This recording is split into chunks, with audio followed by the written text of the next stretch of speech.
Hey, everybody, welcome to another episode of the Dark Art Society podcast. My name is Chet Zar, and I'm your host.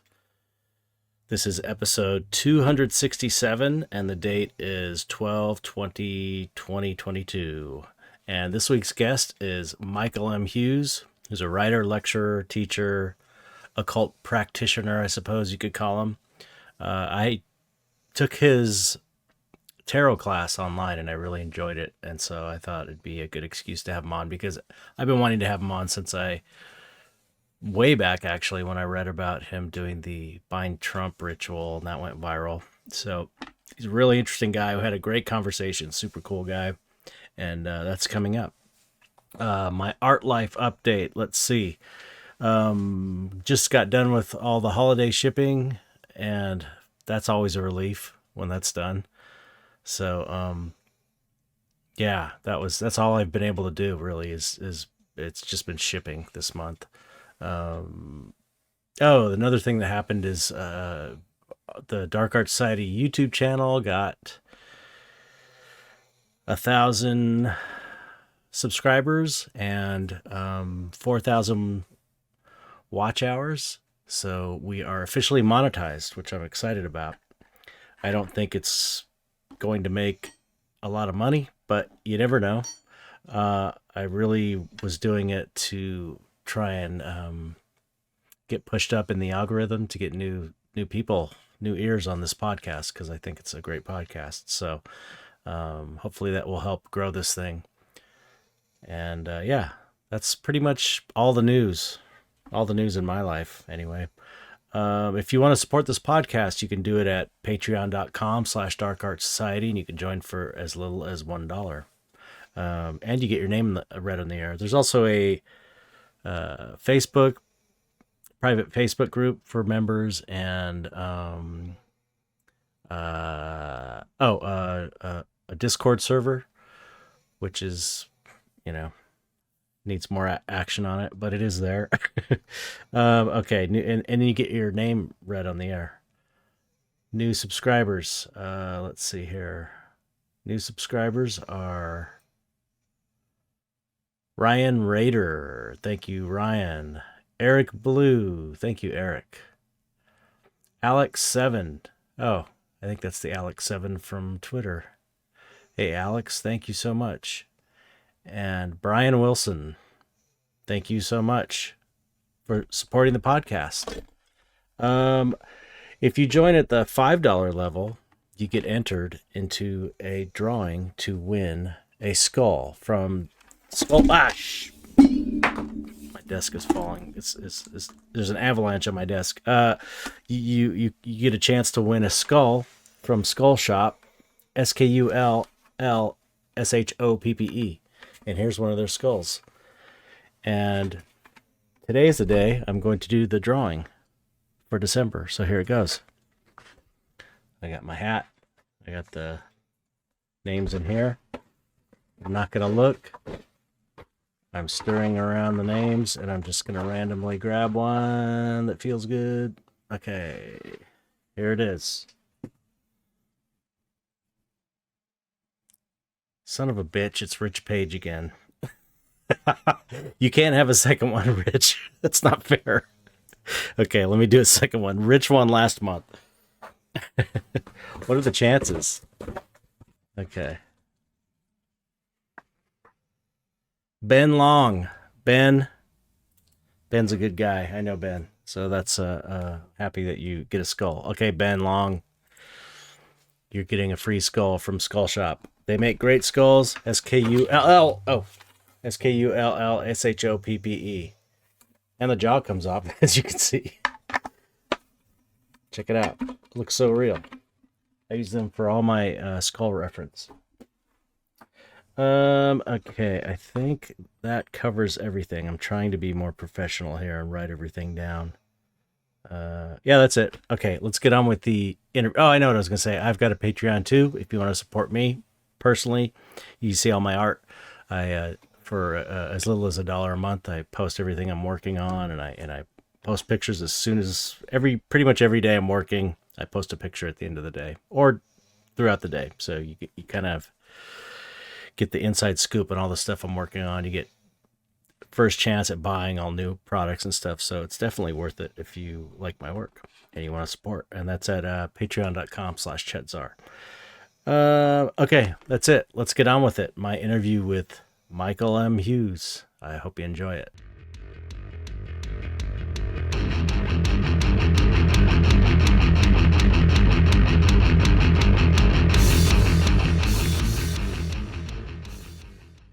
Hello, Michael. Hey there. How are you? I'm doing great. I just peeled away from the January 6th final hearing. I know. On this, I was like, okay. I know. I felt so bad. I was like, I know I'm pulling him away from this because I would be watching it too if it wasn't for this interview. Yeah. But I'm really happy to be here and appreciate the invitation. So. Oh, my pleasure. I thank you for coming on. Like I mentioned to you before we started this recording that I've been wanting to ask you to come on for a while, but I kind of was chicken to do it because you're kind of a legend. You're the bind Trump guy. Come on. I mean, tell my wife I'm a legend. And, yeah, my wife's the same. My wife's the same way. So I ended up taking. I saw that you were offering a special on your tarot course, and I've been wanting to brush up on my tarot skills because I took some Jason Louv magic classes. I don't know how many years ago that sort of, because I've been practicing all my life in one form or another because my mom was kind of into this stuff and she was like a new ager and I grew up in the 70s and 80s. So it's like, we're around the same age. So you know how it is.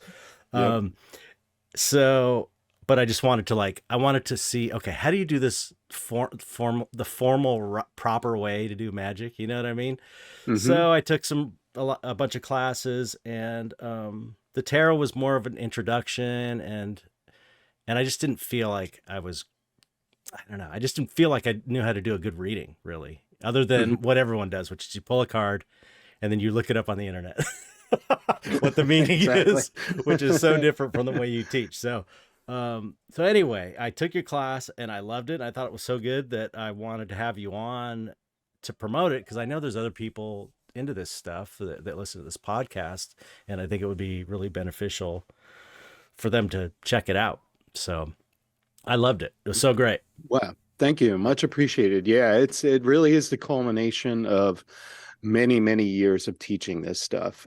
I started with in-person classes, and it would be about 6 or 8 people, something like that. And then just as the years went on, I think it was a combination of kind of word of mouth, people saying they liked the class, but also just the explosion of popularity in tarot. I had started, I'd rent like a little space and do the class. And then I got the numbers got to be too big for that. So I moved to Johns Hopkins has this kind of advanced academics program, and I pitched it to them, and we started doing it in classrooms there. And then it just got so popular that we had to move into the biggest lecture hall on the Johns Hopkins campus. Wow. It just blew, and then still have a waiting list of people waiting to get in. And I'm like, something's going on here. It's not just me. It's not just the people like this particular class, but tarot was it just exploded, and you could see by looking at Instagram and things like that, like how popular it was, especially among younger people, but I was getting a lot of older people too. So there was just something in the zeitgeist was just bringing this art to the attention of so many people, and so many people wanting to learn how to do it. Yeah, I think there's been a kind of an explosion of interest in magic in general, and I think it's probably because, what I've always thought was it's because people feel out of control the more insane the world gets, and there's nothing left to hold on to anymore because everything's being basically crumbling around us. And so all the traditional things we used to hang on to, like the idea of a job that you're not going to lose in a couple of years or 6 months, or a pension, all these things our parents grew up with. It's like There's nothing like that. Yeah, And it's all gone. Yeah, so agreed. so it's kind of like, in one way it's sort of like, what do we got to lose? Try something new. But on the other hand, I feel like, you know, I don't know, it's a good thing for people to learn this stuff. And so perhaps that's a way that people have been pushed into reconnecting with this thing that we all really have inside of us. So in a Mhm. way, you could look at it as a positive in that way, you know? Yeah, I completely believe that. I also think, I mean, we all have in innate, or most of us, not everyone, we're all wired very differently, but a lot of us are wired for spiritual experience, for some sort of Mm-hmm. spiritual connection. And where do we get that institutionally anymore? I mean, you look at the Catholic Church, like if you like rituals, you like the incense, you like the pageantry, but you've got sex scandals. I mean, just in Right. my home state of Maryland, there was recently a new set of records is being unsealed, and the Catholic Church is fighting Wow. to against having it unsealed because it has the names of all these priests and things like that. But I think in general, especially younger generations, we've just lost our trust Mm-hmm. in spiritual institutions, and I think. But people still have that urge for connection, some kind of spirituality, and that's why that's why the unaffiliated, spiritual but not religious demographic Right.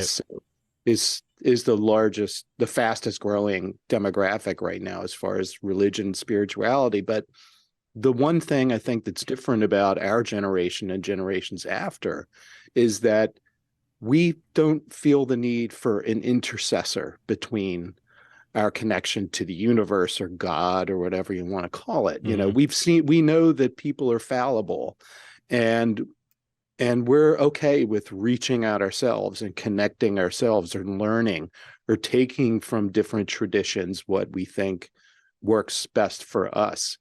And I really believe that's what's fueling this rise in occultism and magic and tarot and things like that, is that we want that connection to spirituality, but we realize we can kind of make that connection ourselves. We don't need the priest or the rabbi or the imam in between us and that power.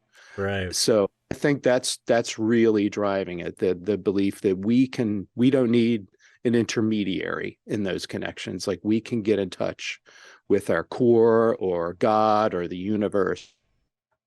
Yeah, I wonder. Yeah, it's kind of like it's like the DIY approach to spirituality in a way. And if you think, we're like Gen Xers, the latchkey kids, the ones that had to kind of figure out everything on their own, the ones that didn't wear helmets, all that stuff. We were left to our own devices to figure this stuff out, or just life with our friends.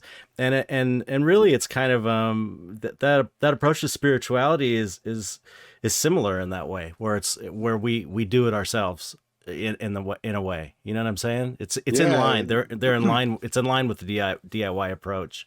You know. exactly. And I think our generation too, and I'm talking Gen X, um, when we grew up, these things go in cycles too, like magic and tarot and things like that. We grew up in a historical cycle where in search of with Leonard Nimoy, about Yeah. the last It was monster. mainstream. It was totally like a mainstream thing back when we were kids. And we only had a few channels to select from, so naturally, like that was the stuff that got me. Mm-hmm. And there were mass market paperbacks. My old man was into like UFOs and ghosts and all that stuff. Mm-hmm. You could just go to a store and pick books off a rack, Yep. covering all this stuff, Chariots of the Gods and Yeah. all that thing. And it was so mainstream, like I just feel like I was stewed in it. Right. And it was everywhere. And then it kind of went away. Like the new age sort of took over in the Mm-hmm. 80s and 90s. But that occultism thing is kind of rolling around again. And with the real explosion of magic and tarot and occultism when it really flowered. And then, it got transmogrified in the 1970s, and then the new age came along, and I feel like we're back on that cycle of more magically oriented stuff that people are interested in. Yeah, yeah, I agree. And I'm sure the internet has something to do with it as well. Oh yeah. uh, yeah. Uh, how did you, obvious question, but I'm curious. It's how did you first get, you kind of alluded to the fact that you grew up in it like I did, where's Ouija boards. Everyone did the Ouija board. It's my goddaughter was over the other day and saw a Ouija board in my studio and she's like, "Do you do the Ouija board?" And I was like, "Yeah, we used to. All of us used to do it when we were younger than you." And she was like, "Oh my god!" It's like that was like a normal game for us. It was Exactly. fun. Everybody had one. Yeah. Yeah, exactly. Yeah. Yeah. Or at least in my neighborhood. Right. Yeah. Probably not in the deep South or something, but Yeah. Maybe.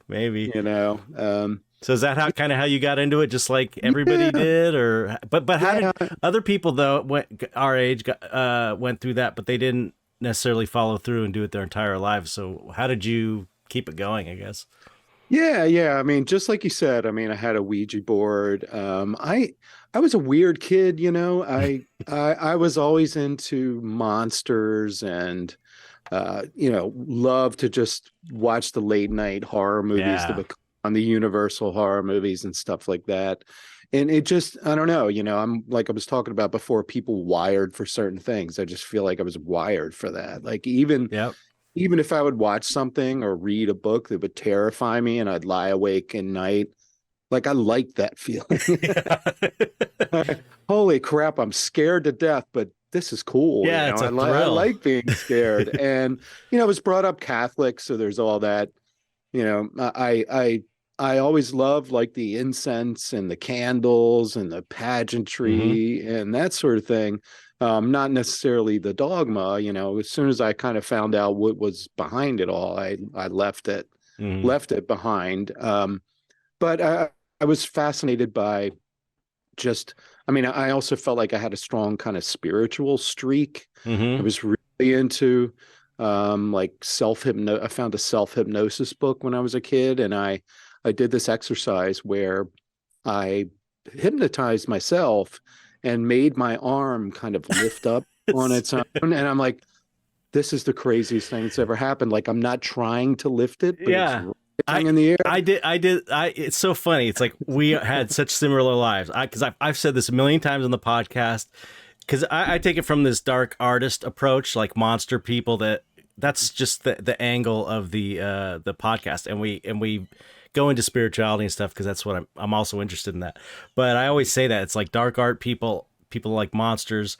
It's like we're wired that way. It's like being gay or something. It's like you're just that's just how you are. It's like our brains are just like that for whatever reason. But it's so funny. Then you mentioned the hypnosis thing. It's like my mom did that to me. she hypnotized me because she got into it for a while, and I remember that moment where my arm lifted up. I was like, "Holy shit, that's amazing!" So you did it to yourself. That is so cool. Yeah, it was really mind blowing. And well, my father was like I said, he was into like the weird stuff, monsters and UFOs and ghosts and everything. He was also like real hardcore Catholic, like church every Sunday kind of guy and things like that. But he got into transcendental meditation too, and he would like meditate all the time. So I was always fascinated by that, but just was also felt like I was like a natural mystic kind of kid. I could just zone out and go places in my mind or just lie on the ground and look up at the sky and just kind of, just leave my body and things like that. So all that stuff felt natural. And then, one of my high school teachers gave me an Alan Watts book, and then my mind. Yeah. I was huge. Alan Watts was my guy too. It was like, that was the thing. Yeah. Like, yeah. Oh my God. Amazing. And I mean, that was just such a mind blowing thing. So, I kind of had an accelerated path through sort of like the supernatural and then sort of mysticism and, but what really I think triggered the magic, and I always sort of believed in magic, I would always do these little, I didn't understand what I was doing, but I would do like these little tricks. Like if I can do this, if I can kick this rock, Yeah. or get it in that sewer grate, like but in 4 kicks, something good will happen Yep. today. Weird. Like, I don't know why I did Totally, that. totally. It just felt, I it just still do that. yeah, yeah, same. Yeah, exactly. So I'm like, so magic just felt real. It didn't feel, and even like prayer. Like I remember the first time I think magic became real to me, there was this girl I liked, I can't and believe you're saying this. You're oh telling my wow, story. oh Go crap, ahead, man. go ahead. I'll follow up with my um, version. so I think it was like the fourth grade or the Yeah. fifth grade, and we were going to I think it was like a concert, like a classical music thing, or the Nutcracker or something like that. Mhm. And I was like so in love with this young girl, and I prayed because it was like Catholic boy, so I said I'm going to pray like 100 Our Fathers and 40 Hail Marys that I get to sit next to her at this concert, because that was like the most incredible thing I could think of, was to sit next to this girl Right. Michelle. And holy shit, man, sure enough, the next day we're like, the teacher's kind of like putting us in line, and she lines me up right next to her, and I went, I just my I was just my mind was blown. I'm like, that really worked. Yeah. So what's your story? Who was It was your it was Michelle? it was seriously, it was, I'm pretty sure it was fourth grade. It was Oh right wow. around there. It was some girl I liked who I and I was like a weirdo kid also. Short, shortest kid in the class. Um and so I was like, I would every night I would pray, let Leah Russo love me. Let Leah Russo fall in love with me every night, like, because I was Oh so in man. love with her. And it was so unlikely, because it was like, it just didn't seem like there was a chance in hell, because of, I don't know why. It just didn't seem like it was possible, because I wasn't popular and she was kind of Hmm. popular. Hmm. And then she liked me, and then we became boyfriend and girlfriend for like 2 days, and then I chickened out kissing her at the Jack in the Box after school, and then she dumped me. Oh man. But it was like, it really, I was praying so hard, and it really worked. It was it Yeah, was yeah. it was crazy, but I guess it wasn't, you know like, again, I had that same feeling like magic was real, plus my mom Hmm. was into it, and she Hmm. always, since I was little, and there was always like a ghost in the house. My sister used to see weird stuff, so it Hmm. was definitely part of my upbringing, Hmm. in a way. And but my mom was also kind of like, she was a teacher at an Episcopalian school, so there Hmm. was that influence Hmm. as well. And Hmm. religious, we weren't super religious, but it's like, we were considered Christian in the way Hmm. every white person in the 70s was kind of considered Christian, Right, for the most right. part, Hmm. wasps. Hmm. Hmm. But not super. I always say my biggest exposure to religion was Jesus Christ Superstar, which we watched every year. Oh yeah. Oh man, loved it. it's a, Yep. it's such a great movie. I was an actor, so I always fantasize like, man, maybe one day I'll be Jesus. Yeah. And Jesus Christ Superstar. I just couldn't sing. That was the problem. So So yeah, I totally relate. And I'll hmm. also always, I had those tendencies where stuff, weird stuff started happening to me around age, I think right around the time I hit puberty. Like, I Hmm. started having out of body experiences, and I still have Hmm. them. Just Hmm. like, where you fall asleep and you're floating Hmm. around and all this stuff. Hmm. Hmm. And so yeah. Anyway, back to you. But I just thought that was Yeah. No, another common thread here. We're like that's wild, man. We're living brothers the from another same mother. life. Yeah, exactly. Um, well, I had, now that you bring that up, I had kind of weird experiences a lot too. Mhm. I remember like lights being in my room and things Oh like wow. that. And there were instances where I remember like my parents were sitting out in the hallway watching our old black and white TV. And I remember walking down, like my bedroom was at the end of the hallway, and I would be just kind of walking down the hall, and seeing some light in my room, and I would just fall down and like go unconscious, like sort of like Whoa, pass really? out. And then my parents are like 8 feet away watching TV. And then I remember like getting up, not knowing how much time had passed and just being confused. Like, I just fell down and went unconscious in the hallway, and my parents didn't even seem to notice. It's so So it weird. was, and what was the worst of all was I woke up and I didn't have any history of like sleepwalking or anything like that. But I remember waking up at the foot of my basement stairs, and like the scariest thing in the world for a kid is to be in a Oh dark my basement, God. by Yeah. yourself.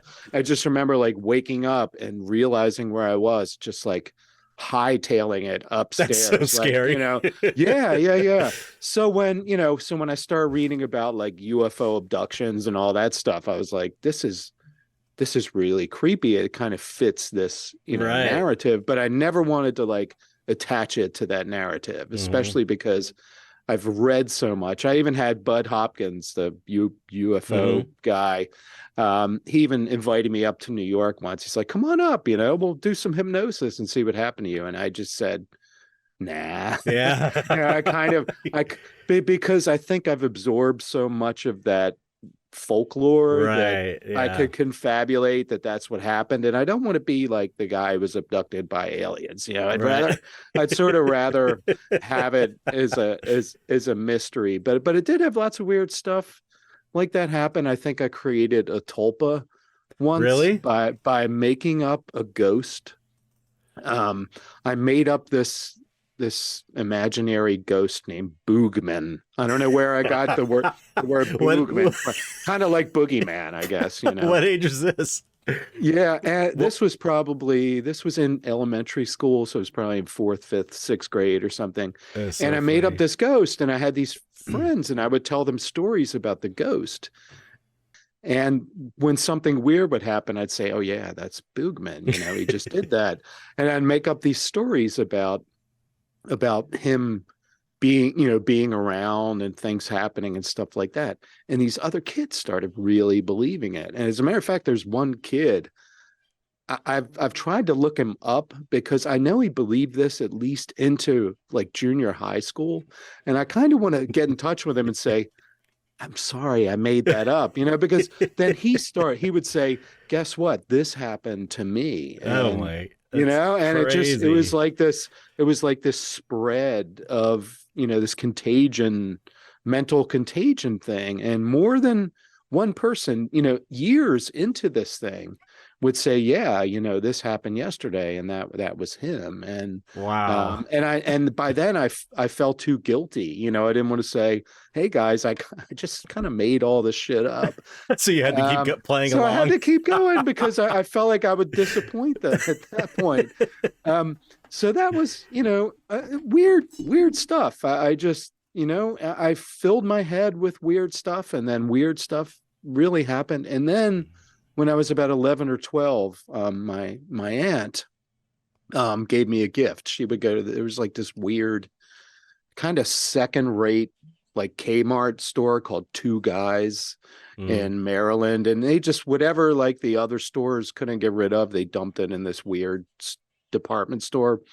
And she found a deck of tarot cards, and it was the James Bond 007 tarot deck. Mm. Yeah, I heard And you it talk it about that. So it came funny. with it was a set, so it came with this sheet you would lay out, and it had like the Celtic cross, spots on it and writing on it, so you could just take the cards and put them down on this like layout sheet and to learn how to do tarot.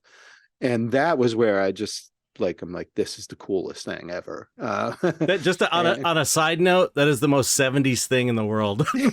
Two totally. Tarot and James Bond together. That's the I 70s know. in a nutshell. Yeah, and it was from Live and Let Die. And I remember like I don't know if I was more drawn to the cards or to the picture of like Jane Seymour's cleavage. It was like there was a battle in my mind over what was the most compelling thing. And So I started using these cards, and I wish I could go back and apologize to the people I read for, because like you were saying earlier, I would take the card out, I'd put it on the layout, I'd read what that spot in the Celtic cross meant. Uh, Then I'd open the book and read all the things that it said about the card. And I mean, it's just hard. But luckily I had nice friends and family, and they just endured it, kindly, graciously dealing with my boring them to tears. But I still have that deck, that's it's so it's cool. it's been with me since the 70s, since I was a kid. And over the years, I'd take it out once in a while and play with some cards and things like that. But it wasn't really until like my 30s, really, that I re-engaged. Hmm. And then everything just clicked. Like, I used to do readings for people with a few cards here and there, but I really just, like, I started to get it. It Hmm. started to really work for me. And then I just went, I bought every tarot book I could find. I bought tons of decks. And that's what led me to magic. That Oh, okay. reacquainted me with magic. And I Right. always tell people tarot is like the gateway drug to Right. magical practice. And I discovered the Golden Dawn. I had like Craig's book on modern magic, Hmm. made all my Golden Dawn implements and tools and things like that, and really just like got immersed. And actually, before that, I discovered chaos magic Hmm. online Yeah. in the 90s. And that blew my mind. I started doing sigils, and I'm like, this works. Right. This Yeah. this is, and I've, wildly enough, because of a girlfriend of mine, dragged me to, well, she didn't really have to drag me to the Disinformation Con Oh, in really? New York City. Yeah, so I watched Grant Morrison up there, like, talking about sigils. Were you at that one I was there. Oh my Yeah, yeah, God. How yeah. amazing is And that? Wow. so, yeah, I'm sitting there and I'm like, this guy is talking about sigils. Yeah. and and the fact that that video has been viewed probably, a million times by now, and introduced so many people to Hmm. magic, just, it was a great fortuitous thing, that I was Yeah. there for that. That's So I'd amazing. already experimented with sigils and chaos magic techniques and stuff like that, but the Golden Dawn, I really, like, went deep into the Golden Dawn. I had the Golden Dawn tarot deck. I had all my working tools, and I was working my way, up through, self-initiation, Hmm. through the Cicero's book and stuff like that. I mean, it was just my life. Like, it was all consuming, this Wow. magical practice, practicing every day, things like that. I had all the rituals memorized and all. Hmm. And, but then something kind of, I, I remember exactly what it was. I'm also a Mason, so I was at this Masonic event, Hmm. and there was a rabbi speaking about Kabbalah, and we just started talking about it. And I said, yeah, yeah, I love the Kabbalah. And he's like, that's not the Kabbalah. He's like, that's Christianized, Hmm. kind of ripped off and appropriated Kabbalah. Right. He's like, yeah, if you want to study that, like, you should study with a rabbi. Like, don't Right. study what these guys took and made up stuff about. He's like, if you really want to study it. So, and it really just, for years I had been immersed in the tree of life and where the tarot cards fit on it, and what the paths mean, and the psychological model. I mean, just, that was the framework of all the magic that I Hmm. did. And I'm like, man, what if there's another way of doing this? What if the foundation of this is just a whole bunch of, like, esoteric Masons kind of made this stuff up? Right. And so I was like, maybe I'm just spinning my wheels with this 19th century magical system that has, like, a flimsy base. Hmm. So I said, all right, I'm going to stop this. I'm going to start at the beginning. I'm going to teach myself magic, by starting at the beginning. Okay. So, like, I went back to the very beginning and started reading academic text on Egyptian magic, Greek So magic. just magic in Yeah, general from all yeah, different yeah, yeah. cultures and stuff. Right. And I'm like, I'm going to start from the beginning and I'm going to work my way up to the present and try to find the currents, try to find the template that sort of Wow. underlies all of that, including, folk magic traditions, Mm-hmm. shamanic traditions, things like that. And I thought, if magic is real, um, if there is something to this, then there should be some underlying principles that I can sort of grab a hold of Right. from all these traditions. Most of what I read was like academic books. And, I had also, I guess part of my journey was like in the 90s, I met a witch in an occult store. So I started doing Wicca. She gave me Scott Cunningham's Wicca guide for the solitary practitioner. Mm-hmm. And I started doing like, just basic Wicca style witchcraft. And that didn't really click, that like I got it, I understood it, but that the aesthetic didn't work for me. Mm-hmm. So what I did over the years is just studied magic, studied witchcraft, studied occultism, and tried to form like my own practice out of this, like my own, I hate to say generic because that makes it sound really bland, but more like a core set of principles and techniques and things. And that's what I've been doing. But all that time, the tarot has been my companion. And Right.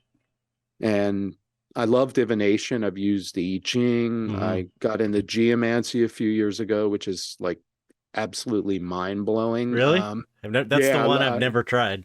oh yeah, yeah. It seemed very difficult to me. And then the guy Sam Block, I saw a talk he did. Is Polyphanes is he is on Twitter. Mm-hmm. I encourage everyone to follow him. It's amazing. He's got it. The Digital Ambler, I believe, is his Oh, okay. website, Cool. and it's just got incredible geomancy resources on it. But I saw a talk he did where he explained it in a way I hadn't heard it explained, and it's just been revelatory. Mm. Like, and it's older than tarot. It's a very, Right. very old system, and it has parallels. It basically spread through. It may have come from Africa, so Wow. like Ifa divination. It really has a lot of correspondences with a lot of African divination traditions Mm. too. But it's Western.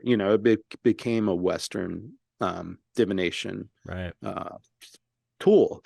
But tarot has always drawn me back. Like there's something about it. There's something about the imagery. There's something about the structure of it.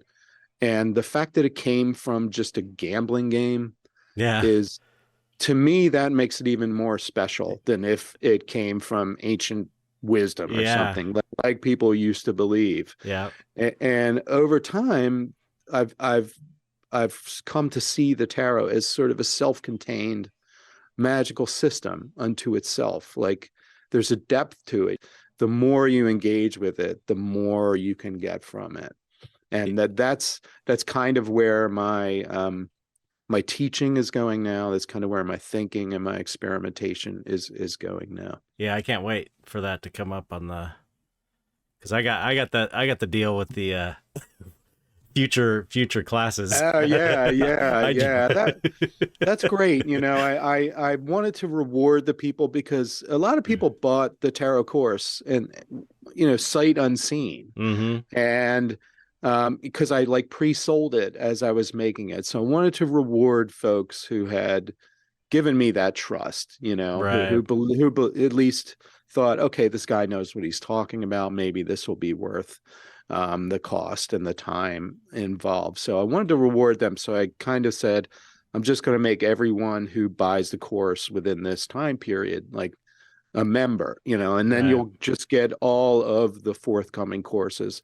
And also as a way to build a community and make people feel like they're Yeah. engaged Yeah. with Yeah, others. it's cool. It's a great deal. So I was stoked. So I'm excited. I'm excited about Yeah. the new stuff. I'm still going through the main course. I did one run through where I didn't take any notes, where I just watched it. Most of the classes I take, I listen to them while I'm painting because it's like Mm-hmm. I need to. I like that because it's weird. Painting's such a weird process for me that I don't want to really be thinking about what I'm doing. So it's like that's why I either watch like old documentaries or old horror movies. I just have Hmm. them on the background while I paint, or like stuff that I'm interested in listening to, podcasts or magic lectures and stuff like that. So Hmm. I did my first run through, and I just started going through and taking my notes of every card and everything.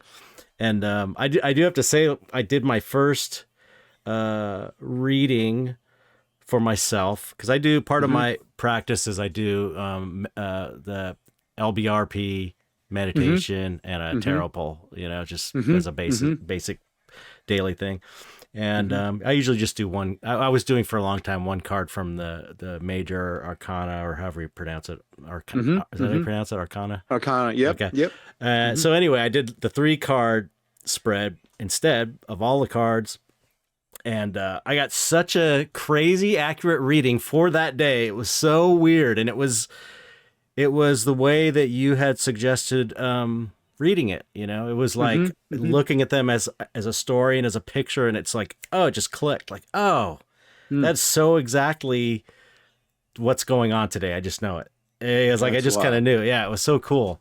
So I'm excited to just continue and learn more, because I'm still uh, I still I want to go through everything and Hmm. take my notes and really kind of do it proper. But regarding your practice, um, in a way, it's kind of a chaos magic approach, I guess, because you're sort Hmm. of you're taking out of all the different systems, you're kind of taking what you see as the through lines in all of Hmm. them and sort of putting them together personally for yourself, right? Hmm. Yeah. I'm not a fan of the chaos term, though. I feel like that's so associated with certain I know, it's funny. practices, Yeah. And and chaos, the word just has never really fit, even though it was certainly doing, what was considered chaos magic. I like to call it experimental magic. Hmm. And I also try to avoid, I mean, there's certain pitfalls, there's like appropriation, which I'm very conscious of. Hmm. I don't want to like say, oh, I'm taking this, Lakota magical tradition and Right. making it mine, things like that. I want to respect like cultural boundaries and Hmm. things. But magic has always been promiscuous, and people have always taken from different places and things like that. So I try to avoid appropriation and more just sort of understand that, like you said, the through line is a really good term. Like, even if you boil it down to, is this like sympathetic magic? One of the I think the most fascinating practices as far as magic goes, like hoodoo and conjure, um, because it was a magic of necessity. It was a magic where, you couldn't have your elaborately painted staff and Hmm. swords and things. You had to use paper, and, it was enslaved people mostly practicing this sort of Right. magic. They had nothing to work with except the stuff around them. Right. And that fascinates me. And that became associated with, like Jewish magic and Christian magic and all that, just this big melting pot. Yeah. So for me, like it made me, that sort of magic, I think, working with what you have at hand, Yeah. and not feeling like you need all these complicated tools and things. So I really believe, and I say this in my courses and things, like magic is our birthright. Everyone has this available. It's been Hmm. part of every tradition, and there's always some sort of folk magic associated with every culture. And that's natural because we're like magical creatures. We do this just Right. like we do other kinds of culture. And I feel like what's happening now is people are realizing that, we're pretty sophisticated creatures, and we're very good at scientific things. We're very good at materialism. But a lot of people are realizing that we can be that way, but also practice magic. It's just the other Right. side of the coin. They're not antagonistic. What fascinates me is a lot of the people I see drawn to magic, the people that take my courses, people I meet and talk about it, are scientists. Oh, And really? that, yeah, yeah. So the idea that people who are, deeply immersed in science and do it as their so many of them are intrigued by magic and That's great. practice magic. Yeah. So I feel like culturally excuse me, I feel like culturally we're getting to a point where that there's not that antagonism anymore Right. between believing like, yeah, I'm going to go get my COVID shot. And I believe in Western medicine, but I also might do some sort of, internal energy work, Right. Yeah. Yeah, I right? guess Where you. there's just, yep. Oh, I'm sorry. I'm sorry. No, go You ahead. Go froze ahead. for a Go ahead. second, so I thought you were paused. Oh, no, no. Go for it. Yeah, it's, you know, there's still the hardcore atheistic, materialist type Hmm. worldview going on, but I just, I'm glad to hear that you do have people in the sciences that are interested, because I wasn't Yeah. really aware that, that was happening, although it makes sense. Yeah, I really do feel like there's a change in consciousness, where we can accept the reality of both Yeah. and apply them as necessary in those domains of our lives, but still have a deeply spiritual. And ultimately, to me, I've never felt a disconnect between the two anyway. If something is discovered scientifically that contradicts something I believe magically, then I'll go with the science. Right. It's really not, it's not a problem. Right.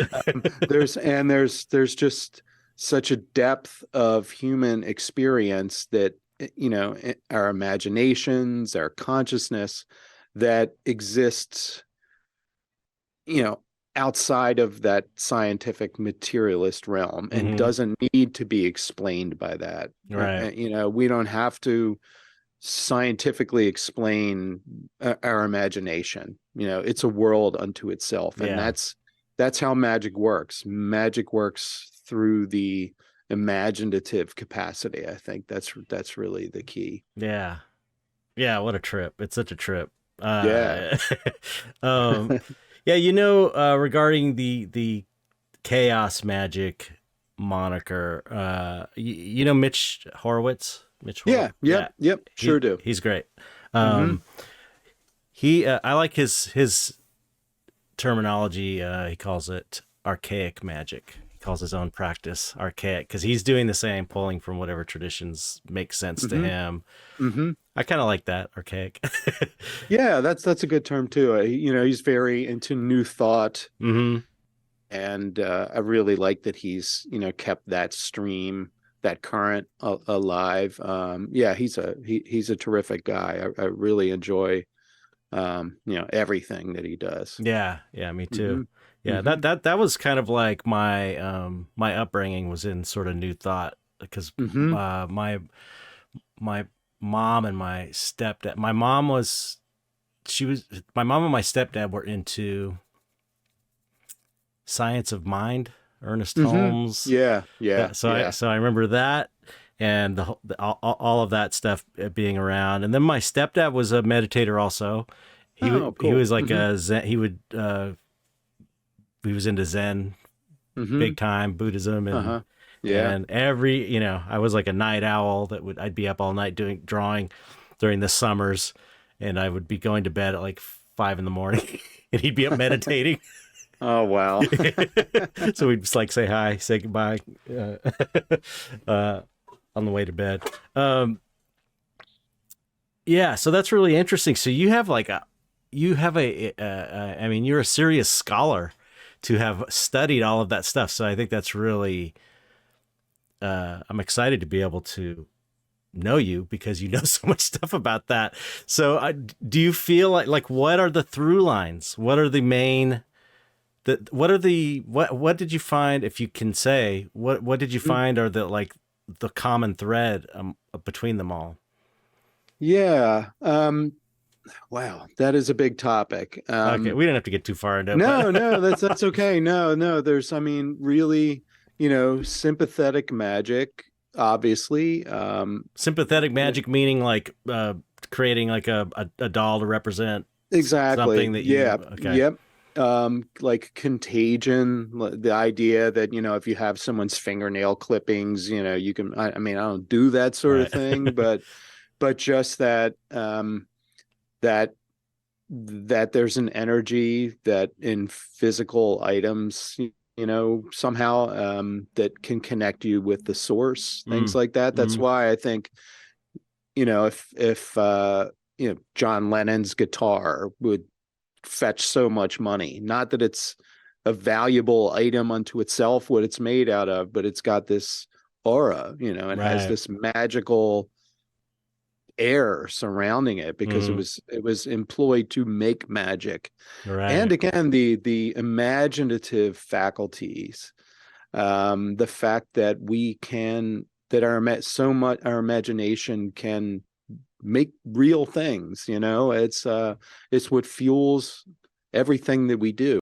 When you make something, when you paint something, and it's just, you're like, where did that come from? Yeah. That's like, that's cool, that's real, that's something. Right. There's an energy to that. Or there's, you paint a monster and it has a personality, it Mm-hmm. has it's its own entity, things like that. So Yeah. really, the imagination. And honestly, what I think happens with most people who engage in magic is you realize you can make change in the world through doing these little rituals and things, and you can bring things into your life, you can move things out of your life, but ultimately it's about finding out who you are. Mm-hmm. I mean, that's Right. like the the auric the sorry, stumbling a little bit here. Um, at Eleusis, the oracle, Mm-hmm. the Eleusinian mysteries, like what was engraved atop was know thyself.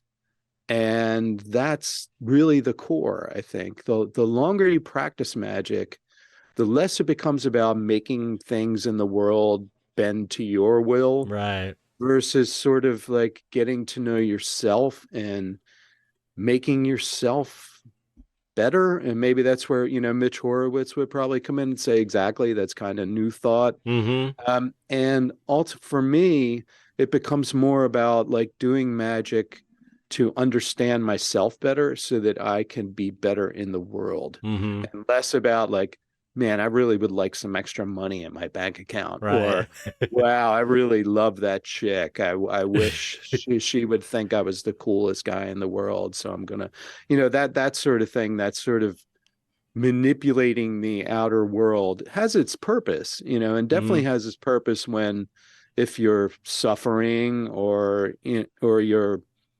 marginalized, your population. Again, that's why I think magic takes root in a lot of cultures that are marginalized Mm. Yeah.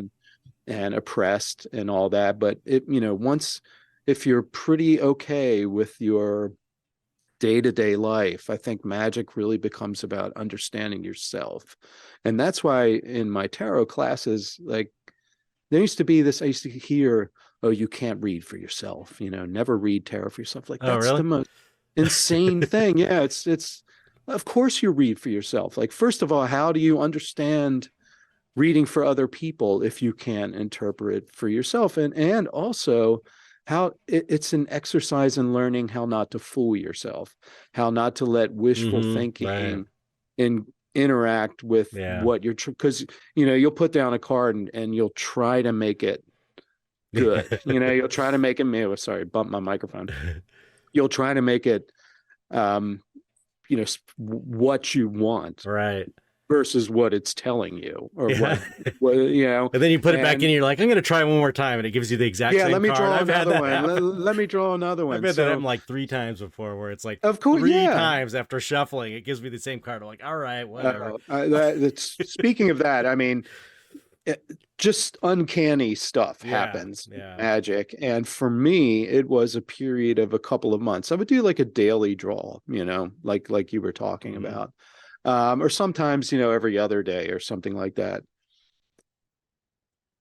over and over and over out of a completely shuffled deck, the death card was coming up. And it's a good thing I'm not like a superstitious person, or I would have been like hiding in my basement.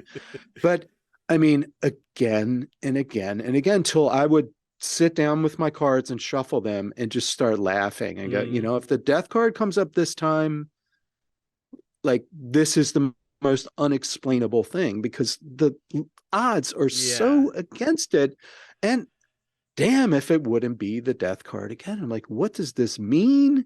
And I tried to think, does it mean I'm going through some transformation? Is it telling me this? Is it telling me that? And finally, like the only answer I could come up with is it's just messing with, like, the tarot is just messing with me. You know, it's like a trickster thing or something, but it was uncanny, you know, and I would shuffle and I'd stop and I'd think, okay, I'm going to shuffle 3 more times, you know, and one more time, and it can't be there now. And I turn over the top card and it would be the death card, you know? So there's like this trickster element there. Yeah. That's such a great point. That's like a characteristic of the magical spirit, I guess you could say, for sure. And sometimes it is that, you know, the cosmic giggle or whatever you call it, like the wink or acknowledgement, like, hey, what's up?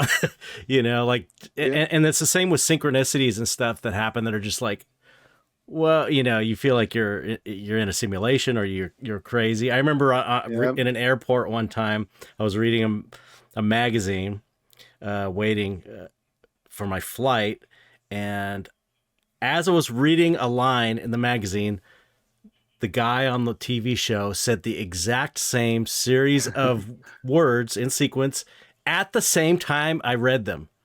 It was like, it was just like, you know how this stuff happens, and it's just like, wait a minute, what?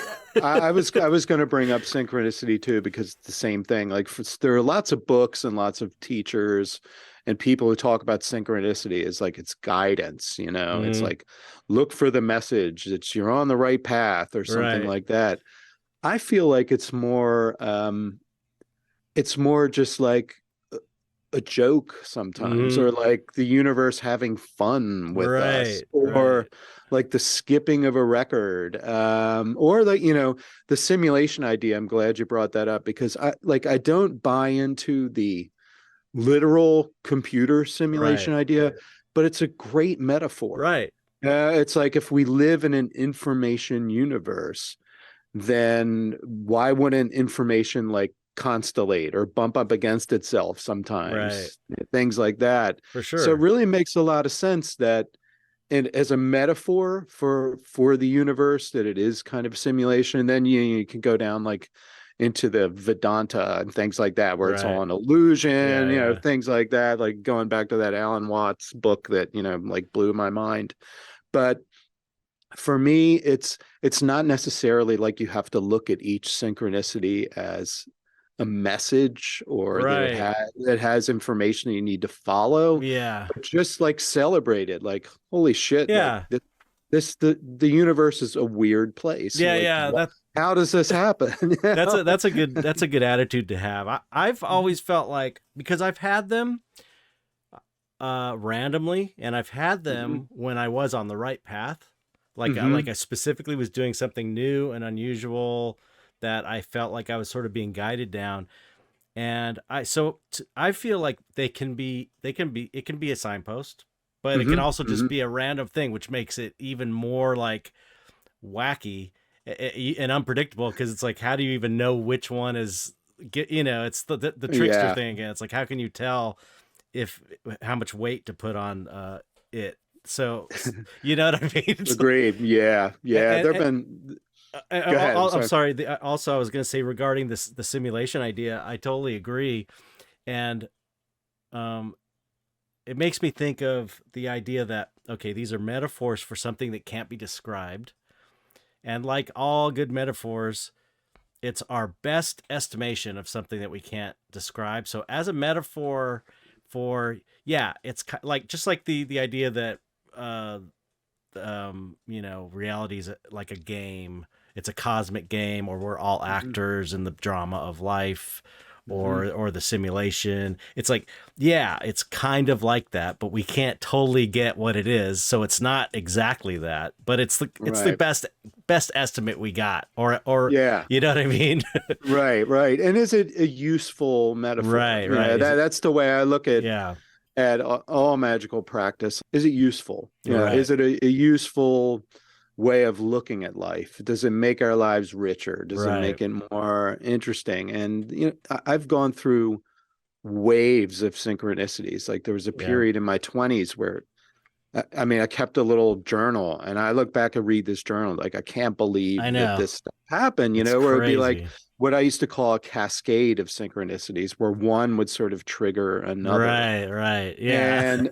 And I don't know if it's just because at that point in my life I was like developing a certain way or extra conscious or something, but it does come in waves. You know, it Mm-hmm. comes and goes. It feels like there are periods, and also talking about it tends to trigger it, Mm. which is interesting to me, because the more, like, if I read about synchronicity or talk a lot about synchronicity, then it starts just kind of popping up right Yeah. and left. But that, you know, it's an indication to me that the universe is magic. It's not Yeah. just a sterile collision of atoms and subatomic particles, you know, and that consciousness is vital. That consciousness, I mean, I feel like, and divination has taught me that too, that the universe is kind of made of information. It is like an informational matrix. And I think what divination is like kind of looking at the code, you know, Mm-hmm. Right. or kind of pulling something out of, or like code breaking. Right. Yeah. You know, where we're sort of like, we're cryptographers, and that act of, for me, divination is like a combination of things. I think one of the best things that's come out of my study is this like little equation I put together about divination, which kind of applies to synchronicity too, is that when you take consciousness and you add randomness and symbols, like potent symbols of some sort, and you bring randomness to those symbols and you bring your conscious attention to it, like good information comes out, Mm. useful Yeah. information comes out. And I feel like that's the root of all forms of divination, Hmm. is just taking some sort of symbolic system and scrambling it up and taking pieces from that. Right. And that's what I think of as sort of like code breaking, as a way of like It, taking that information universe. Somehow randomness is necessary, right. and consciousness is necessary, because if a bunch of tarot cards are lying on a table, that's no meaning there. But when our consciousness Right. comes and looks at them, so that's, for me, that was like this, you know, eureka moment, Yeah. That's a cool that just idea. sort of like made me so much more a believer in the idea that like information is the that's the building blocks of reality, Right. and divination is a way of kind of making sense out, pulling sense out of that, if that makes any Oh sense. yeah, totally. Mm-hmm. And you know, in a sense, also like results magic is a way of rewriting the code too. You know what I mean? Of Exactly. getting in Yeah, there like and hacking. hacking Yeah, into yeah. it, which is Right. which is pretty cool. But Yeah, yeah. that's one thing I love about art and painting or whatever art that you do, writing, music, whatever. Mm-hmm. Um, what I what I find is that it's I still have a hard time like fully understanding it, but it is a form of magic where it's like you're like, because you're, it just made me think, because you're saying, you know, consciousness and randomness is divination, results in Mm-hmm. divination, or can Mm-hmm. result in divination. Mm-hmm. And when creating a piece of art, it's like I'm putting my conscious attention, I'm using random symbols to just, you know, especially with the art I do, which is not like, I'm trying to access my subconscious and not put too much intentional meaning, because I get a more Mm-hmm. powerful meaning at the end that way. Mm-hmm. If there's a weird process of letting go of what you're, staying out of the way of the muse or whatever and letting it tell you what it wants to be. And then you are the servant of this piece of art that wants to be expressed.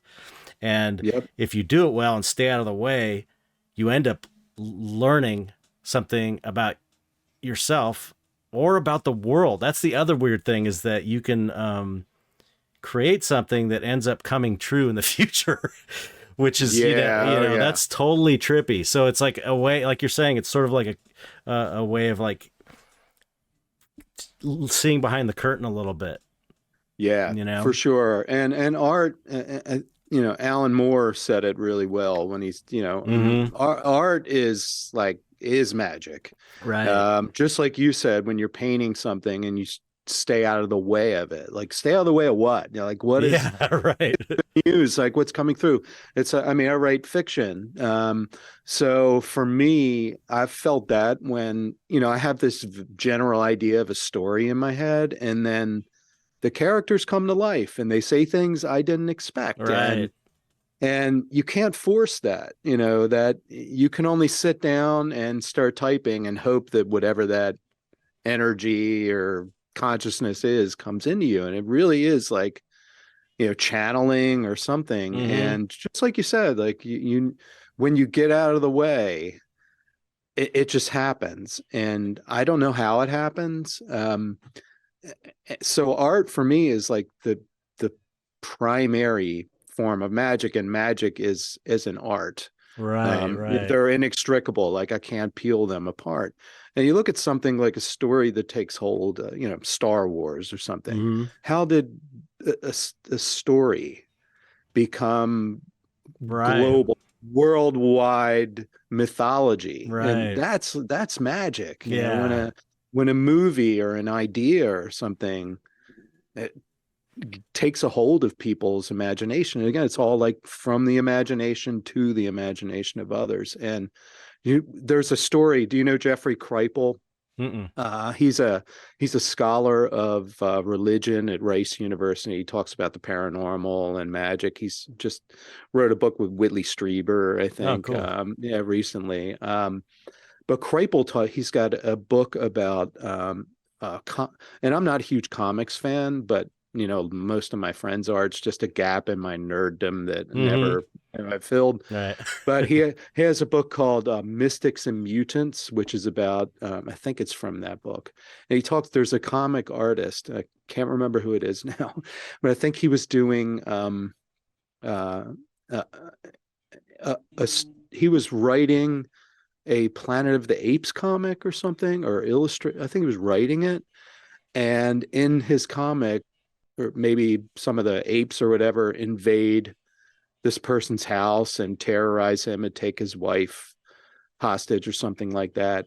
And as he was writing this, group of people broke into his house. Whoa. Terrorized him. And, that's like the most extreme example. But damn, man. Or it might be his other book is called Authors of the Impossible. That's a great one too. So it might have been in that one. But that's, when you talk about, creating art and then it manifests in real life. That's why I'm always kind of like a little careful, about the things that I write about. Like, do I want to bring this into manifestation?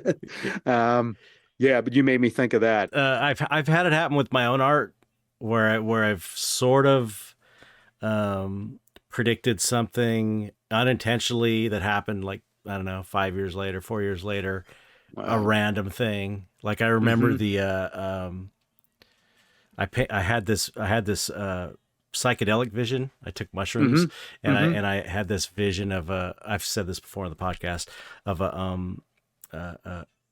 a painting came to me. I saw it and it was like just a portrait like I normally do, and it was like this white guy with a buzz crew cut with the big swastika on his face that was all kind of bloody, like carved in, no face except a swastika. And it was called, and the title was Nazi Face.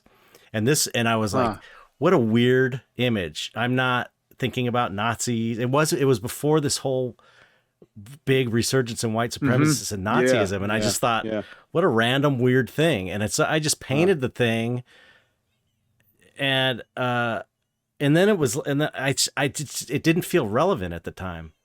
It just was Hmm. like, and then and now here we are, when it's Yeah, like right. Kanye West and all kinds Wow. of white supremacists and Nazis everywhere. I mean, it was like years before people were talking about punching a Nazi and all this stuff. Hmm. But I've had that happen a number of times, and I know that Alex Gray has had that with the Twin Towers. He did a Hmm. painting. And it's just like, Yeah. it's really, it's a weird thing, but you have to. I feel like as an artist, you just have to do the thing. You have to follow it. Yeah. You can't like Yeah. second guess it and be like, oh, I don't want to put this in the world, because I mean, that almost stopped me from painting monsters in general. When I first started, I was Wow. like, am I doing something negative? Is this going to be a Hmm. negative thing? This is, 20 something years ago. And I was like, I have to do it because it's the Joseph Campbell follow your bliss thing or whatever. I Yep. know that Yeah. this is my bliss, so I have to do it, even though I'm having all these reservations. And then it turned out like, oh, there's all these other people that enjoy it and they get something positive out of it. And it's actually Yeah.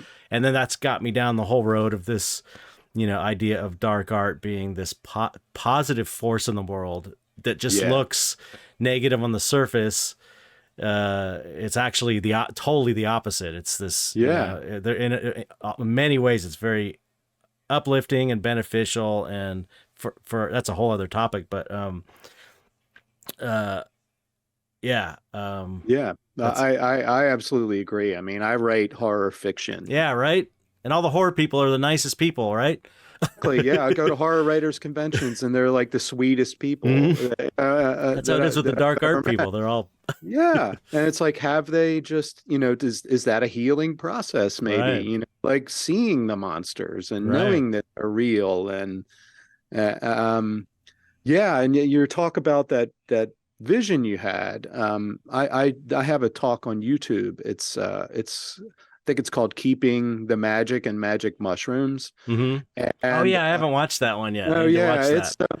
but what it is, it's about like psi phenomena and psychedelics, and that was why psychedelics were used by traditional cultures is to see to find something lost, to know what Hmm. happened to someone, to Oh wow. talk about what's going to Hmm. happen in the future. It's the core. Like that's when like Gordon Wasson went down to Oaxaca and met Maria Sabina. He had some mind-blowing stuff that he didn't originally write about. Mm. Like he before he met Maria Sabina, who introduced the world to psychedelic psilocybin containing mushrooms, he met with another shaman who told him what his son was doing back in New York. This, indigenous Oaxaca guy who never set foot outside of his village. And Maria Sabina had visions of things that were happening back in Wasson's home. And the early research into psychedelics was full of these stories. But the people, once it became a scientific thing, they started to try to hush this up. And Hmm. even Wasson himself did not want to talk about some of the things. He said, Wow. he told his wife, he's like, and, there was a photographer, I think his name was Alan Richardson, that was part of the first couple of Velada, the mushroom ceremonies. And your story reminded me of that because Richardson he had a vision of a painting of a caballero, a Mexican cowboy, like above a fireplace, Hmm. really detailed vision. And a few weeks later, he was in Mexico City. He went into someone's house and that painting was up on the Wow. wall. Yeah. So that's the other thing, like either through psychedelics or dreams, I Hmm. encourage everybody to keep a dream journal. If you keep a dream journal long enough, you're like, wait a minute, like the future is right here. Like something happened just the other day. I looked at my dream journal from about a week ago, and one just silly little detail in my dream journal was my wife was making carrot soup. Hmm. I wake up and I keep my phone next to my bed and I do it. I use like Evernote and it just like Right. auto transcribes. So I don't have to sit up and type. Yeah. It just, Yeah. my eyes closed. It just like start rambling off, all the incoherent details, all the weird details. And I that day my wife was making carrot soup. I mean, Yeah. as silly and simple as that is, it's it's mind blowing, and it happens, you know. Right. And especially if you, like, I encourage anyone listening to this, if you just, as soon as you wake up, just write all the silly details, you know, even if they don't make a lot of sense, and just every once in a while go back and read through it, and you start seeing these instances of the fact that you were seeing the future Right. in your dreams. Gary Lackman has a new book about dreams and psi phenomena and Mm. things like that, which is really good as well. Oh yeah. But yeah, I mean, once you have that happen enough, Yeah. you can't be a hardcore materialist anymore. I mean, you Yeah. just Yeah. can't do it. Yeah. It just smacks you in the face and says, "What are you talking about, man? You know, Yeah. Yeah.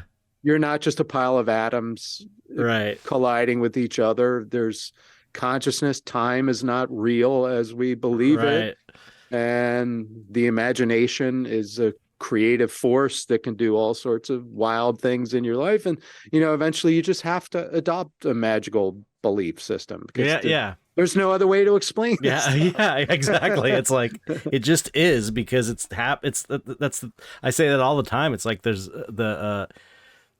exactly as you put it. It happens. It happens so much. It's obvious. It's like it would be foolish to not accept it when it happens that Exactly. much. Yep. It's just like, come on, okay.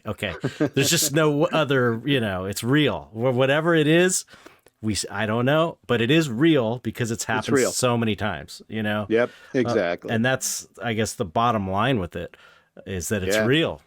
It's real. Yeah. It And works. if it's real and it works, like, why not try to engage with it? Right. And that's, if we live in a magical universe, which I have no doubt. Like, I don't know the mechanism. Like I said, we Right. talked about the simulation as a metaphor is a pretty good metaphor that works for me. The information universe is a model that works pretty well for me. But if we do indeed live in a universe that works this way, why not engage with it? You know, Right. why not work with it? Why not try to make those instances more common? Why Right. not try to surf those waves of synchronicity, Mm-hmm. or why not try a divination method and try to understand things a little bit better, and maybe find the correct wave to ride versus just, you know, randomly Right. flopping around on your surfboard. So, you know, if we live in a magical universe, then let's engage with it. And when you start to engage with it that way, it responds. Mm-hmm. That's the beauty. That's when you go, oh, Yeah. this stuff works. Yeah, I wish every skeptic would just try. It's like sigils are the easiest way to do something and get a result, to test something, because you forget about it. That's part of it, is not thinking about it. And if you're not into this stuff anyway, it's easy to forget at the end. And it's easy. It's like anybody can do it. So it's just, the thing is, you know, it happens once and then you can go, oh, it's a coincidence. And it's like, it happens another time and you can kind of go, well, because the way things happen. I was just talking to somebody the other day where they had a goal, and I don't know if it was a sigil or some other method, but they ended up getting the result in some roundabout way that it's the way. But I was like, that's the way magic works.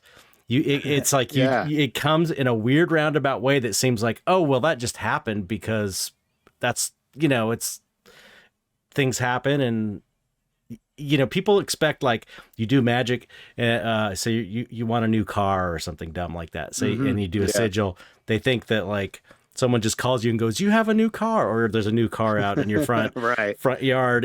Whereas, like, it happens more like, in a natural way, to where, more of a natural way, like, you get,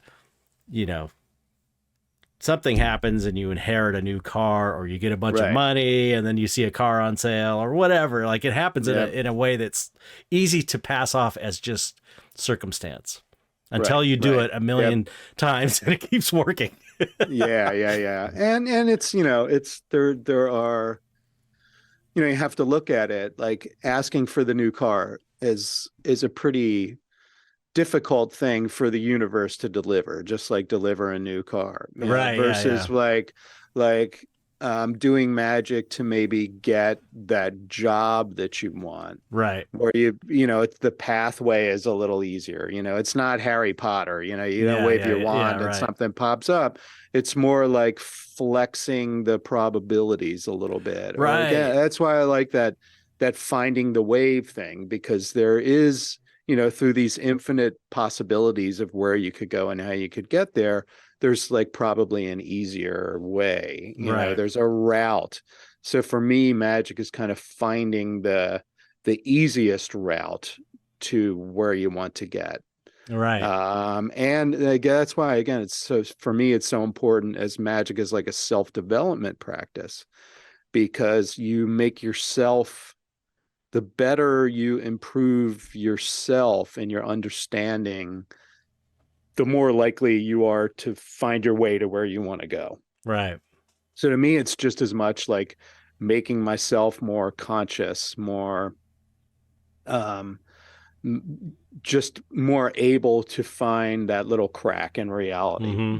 that will get me there, more perceptive, Right. more understanding of myself, more understanding how the world works, versus just, man, I'd really love a Maserati, Yeah. and I'm Yeah. I'm Well, going to do a sigil Maserati, and then you just sit there and wait. That's that's ain't just, gonna yeah, happen. that's not the way it works either. You could Yep, do it. You probably could get the Maserati. probably You could. could, Yeah, if you did all, because part of the what works with magic is you have to like also physically try. yeah, yeah, You do the exactly. spell Right, and then you try to get the thing physically. So you're trying to, right. you know, but more importantly, one thing I learned from the magic.me classes I took was Hmm. the focus on um, discovering your true will, finding out who you Hmm. really are, Hmm. because then you have to know yourself in order to do the best magic. You're off so often. I think people that are new to it, they do magic for frivolous things because they don't Hmm. really know what they want, because they don't really know Hmm. themselves, and so they're Yeah, trying to get all these objects to satisfy themselves because they don't have that satisfaction of knowing that magic is real, God is real, hmm. everything's Hmm. cool, you're part of it. There's nothing to worry about. You just play and have fun. It's Right, like a right. different way of looking at life, as opposed to like Exactly. I need Yep. things. You know what I'm saying? Right, right. Yeah, part of it is just like kind of overcoming your materialism. It's the same way of people summon up this demon, or entity to go do things for me. And the grimoires, a lot of them are sort of written as, you summon up this entity and you bind it and you make it go out and get something for you, Mm-hmm. riches or fame or whatever.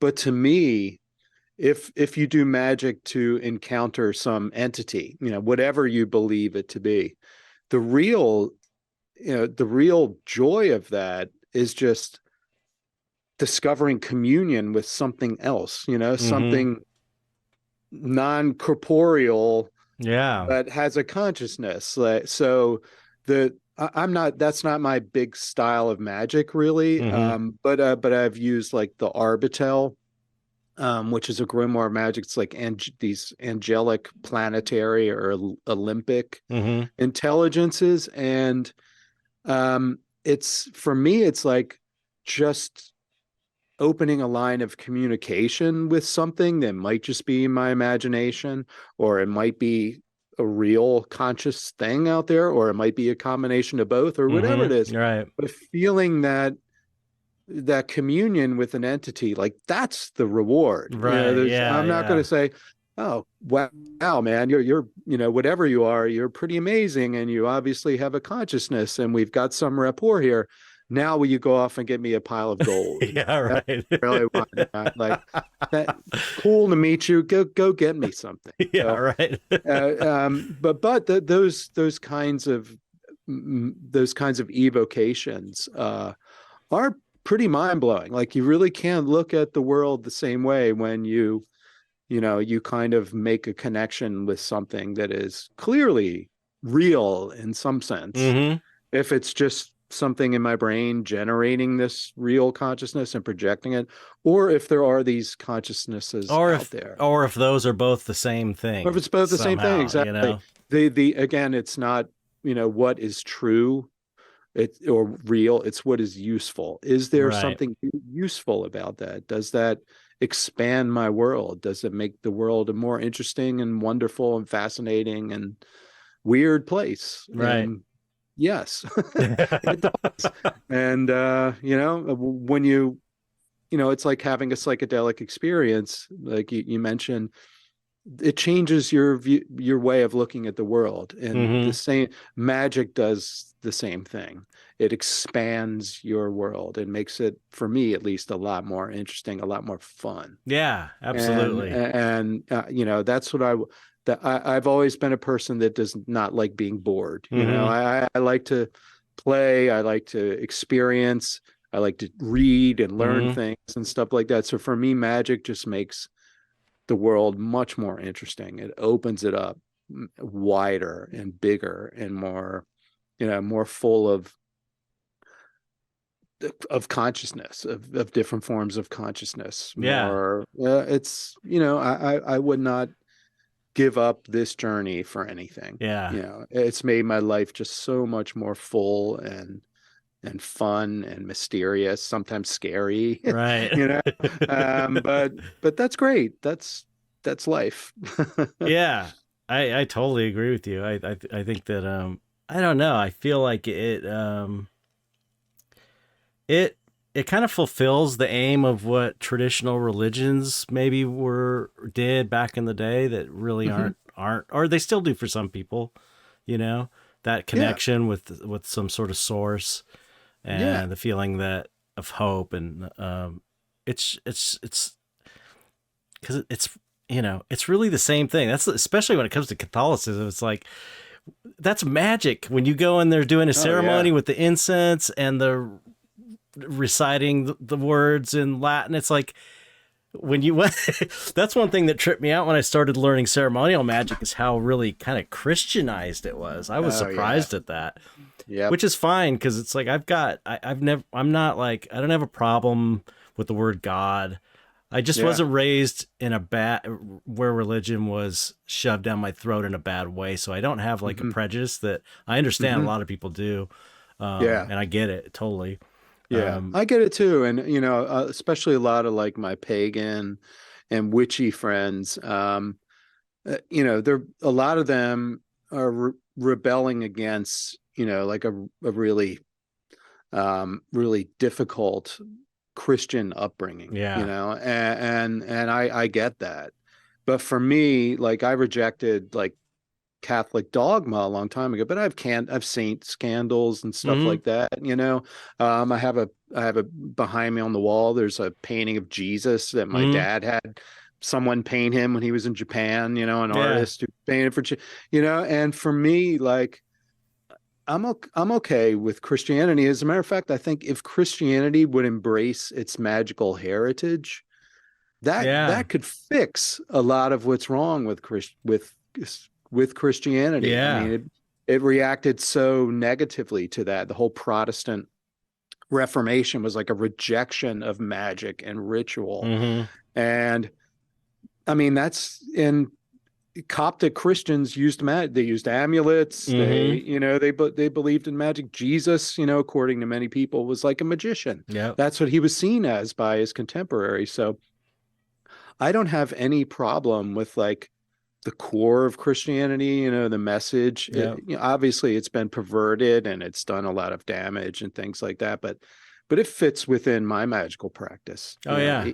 quite Same here. easily, Hmm. quite easily. And I don't think it needs to be outright reject it. Like if it's not your bag, that's cool. I get Right. that, but a lot of the magicians I know, they might have Hecate on their altar with a candle of Saint Cyprian or something like that, and that's okay. Right. Magic has always, like I said earlier, like magic has always been promiscuous. Right. Magic melts down barriers, and if anything, I feel like if more Christians started accepting magic and doing magic, it would bring some vitality back to that strand of religion that's desperately needed. Like my wife's Jewish grandmother would light candles, when my wife would get on a plane, or Mm-hmm. my grandparents would go and light novena candles and go to church and light the candles for the saints and things like that. So it's still I there, know, right. and if People do it only,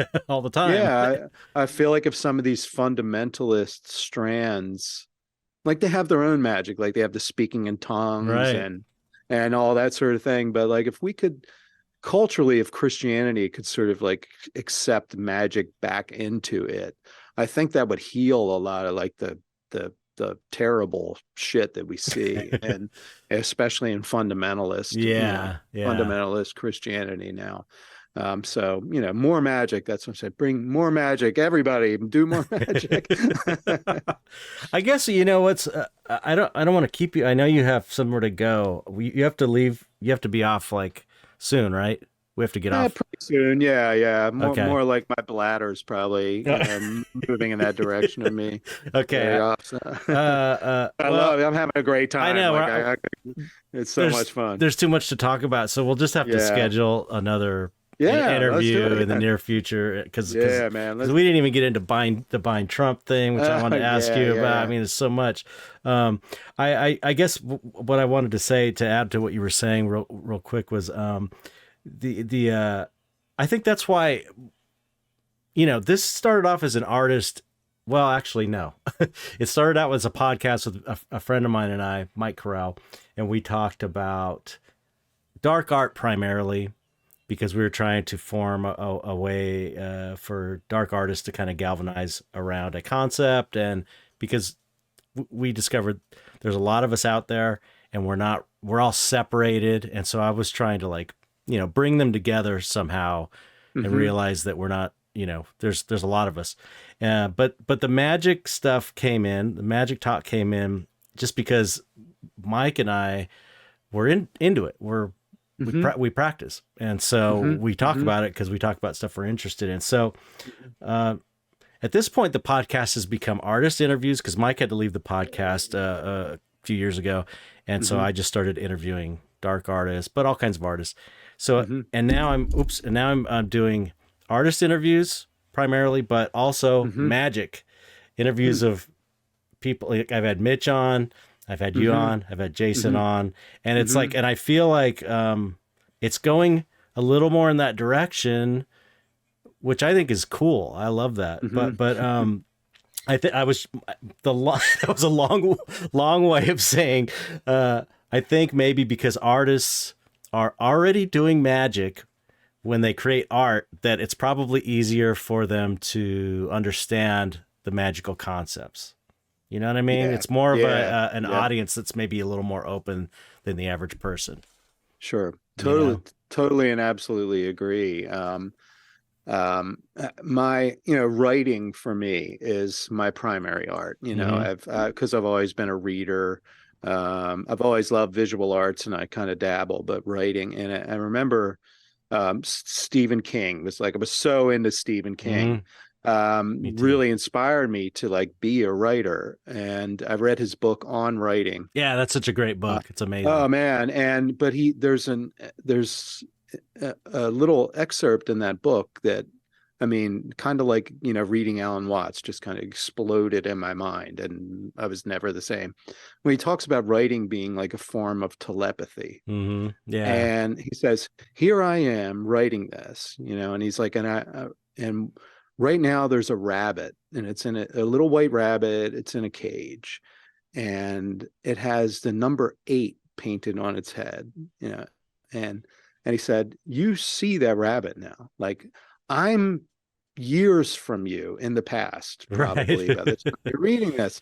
I don't know where you are physically, but I just like I made a vision happen in your head by these little squiggles on a piece of paper. And he's like, if that's not telepathy, Right. like what is, that's consciousness to consciousness, like creating something from in my mind and then it's sending it into your mind through time and space, Right.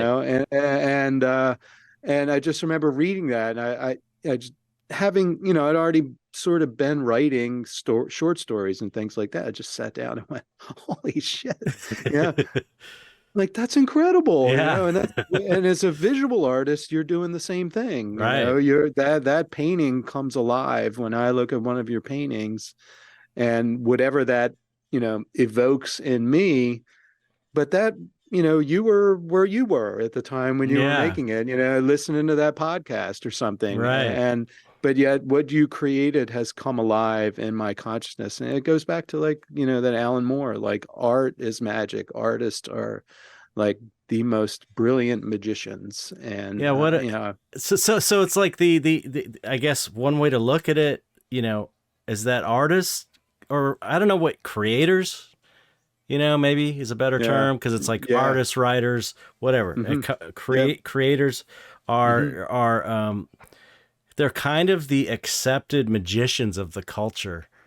You know what I mean? Yeah. Yeah. Because they're not, but if it's almost like people, people should look at regular reality in a more magical way. It's already magical. It's Yeah. already magic. Magic's happening all around. And I think that would go a long way to just kind of making everything better. Yeah. you Yeah. know? Look at the era we're living in. Like, in the 70s, I was into monsters and Mm, fantasy and Lord of the Rings and all that stuff. And it was kind of niche and mm-hmm. nerdy and weird. And, people thought we were kind of crazy, but look what we I did. know. I Is mean, it crazy? what we did, like my kids, they're swimming in a sea of like fantasy and Yeah. science fiction stuff like that. It's not weird. It's not niche. It's not. It's who we are now. Like, Right. and the nerds have won. The Yeah. geeks have taken over the world. Comic books and comic movies. It's mind blowing, and Yeah. that's magic. The fact that we've taken these worlds that didn't exist and they're real to all of us now. Yeah. It's So almost it's by by looking at the comics and reading the books and having it all in our consciousness, we were manifesting it. We were laying the foundation. Things were manifesting to where we are today. That's a bad way of putting it, but you know what I'm saying. no, It's like it's we totally manifested yep, it yeah, all exactly. over the Like, world. Like it was a big yeah, magic ritual in a right, weird right, way. right. Isn't that Yep, and crazy? that gives me hope, with the Yeah. like, we're talking about the rise of, white supremacism and neo-Nazis. As much as those regressive things are happening, I feel like there's real progress towards culturally, this expansion of what we know can be real, these other worlds that are becoming real to us, this acceptance of the imagination and the power of the imagination. So, for as much as I see the terrible things that are happening and the threats that we're facing, and like environmental Mm-hmm. Right. catastrophe, at the same time there's been like an awakening of the cultural imagination that is a really beautiful thing. If we can only fix the bad things, I think, as a Yeah. species we're like moving in really incredible directions. So Yeah. fingers crossed. Yes. Well, I always look at it like, it's a story. Like imagine reality is the most amazing story that you're reading, and it's got to have an amazing ending, And usually an amazing ending is like you get right on the brink of destruction and then the hero comes in and turns everything around at the last minute. So it's like I'm Exactly. thinking that's the good ending that we're going to get. Is like we're Yeah, going to and get you need bad villains. I mean, right, you can't right. have a good story without them Yeah, they're most valuable. evil Yeah. villain. Yep. impossible. And man, we have those in spades right Yeah. now, for sure. So yeah, I like that heroic arc idea. And I really hope that's, that's where we're heading. Yes, I think we are. Well, this is a good, perfect place to end it. So, okay, Cool. can you tell everyone about where they can find? I'll put everything in the text, but if you can tell Awesome. people where to find your tarot course Appreciate and it. all this stuff. Yes, yes. My all my courses are under the art of magical living.com. Okay. And it's just what it is. It's like I'm building a series of courses that allow people to engage with life magically.